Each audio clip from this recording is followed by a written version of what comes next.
یہ 9 ہجری کا یہ بھی واقعہ ہے کہ جب رسول اکرم صلی اللہ علیہ وسلم نے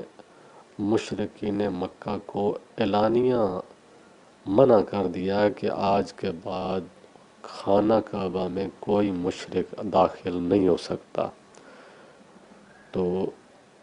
اور اس کے بعد ان کو ٹائم بھی دیا گیا 4 مہینے کا۔ اس کا پس منظر میں بتاؤں کہ یہ واقعہ یوں ہے کہ رسول اکرم صلی اللہ علیہ وسلم نے جب اعلان نبوت کیا تو اس وقت سے لے کر فتح مکہ تک، بلکہ 9 ہجری تک دستور یہ تھا کہ جو لوگ مسلمان ہوتے، رسول اکرم کی تعلیمات پر عمل کرتے، حج کے موقع پر وہ بھی حج کرنے جاتے خانہ کعبہ میں، اور جو مکہ کے مشرک تھے وہ بھی اپنے مذہب کے مطابق حج اپنا ضروری حصہ سمجھتے، وہ بھی حج کرنے کے لیے آتے، لیکن حج کے دوران وہ کچھ مشرکانہ حرکات بھی کرتے۔ تو اس طرح سلسلہ جاری رہا، لیکن جو رسول اکرم صلی اللہ علیہ وسلم کے ماننے والے تھے وہ شرک نہیں کرتے تھے۔ بات چلتے چلتے 9 ہجری کا وقت آ گیا۔ اس وقت قرآن میں سورۃ توبہ کی آیات بھی آ گئیں جو کہ رسول اکرم صلی اللہ علیہ وسلم پر وحی کی شکل میں آئیں، تو اس میں اللہ تعالیٰ نے ان مشرکین کو 4 ماہ کی مہلت دی۔ تو یہ آیات سنانے کے لیے ہوا یہ کہ 9 ہجری میں جب حج کا ٹائم آیا تو رسول اکرم صلی اللہ علیہ وسلم نے ابو بکر صدیق کو امیر حج بنا کر بھیجا، لیکن بعد میں پھر حضرت علی کو دوبارہ اس قافلے کو پیچھے سے بھیجا کہ تم فوری طور پر جب حج ادا ہو جائے اور قربانی کا ٹائم ہو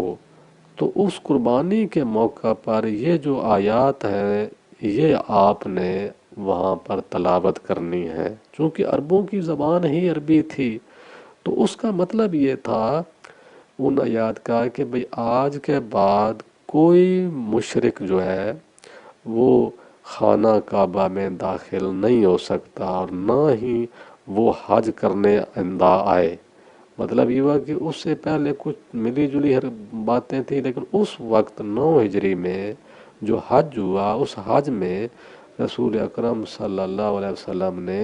حضرت علی کے ذریعے یہ حکم نازل کر دیا کہ آج کے بعد کوئی مشرک ہم خانہ کعبہ میں برداشت نہیں کریں گے اور نہ ہی اس کو حج میں شرکت کرنے دیں گے جب تک کہ وہ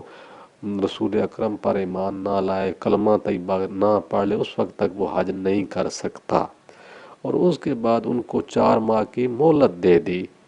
کہ 4 ماہ ان کے لیے ٹائم ہے،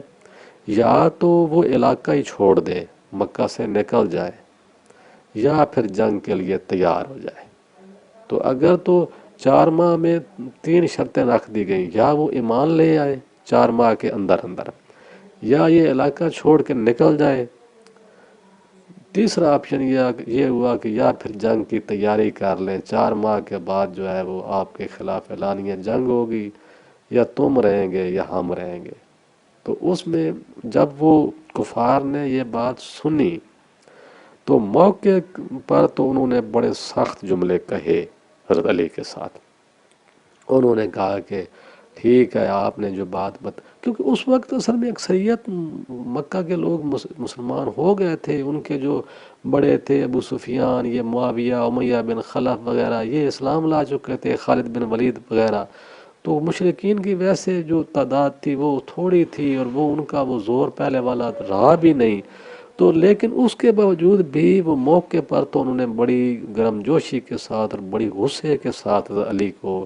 جواب دیا کہ ٹھیک ہے 4 مہینے کا جو ٹائم آپ دے کے جا رہے ہیں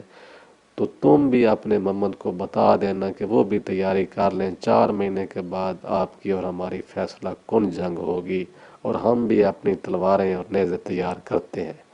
لیکن یہ بات بتا کر جب وہ گھر گئے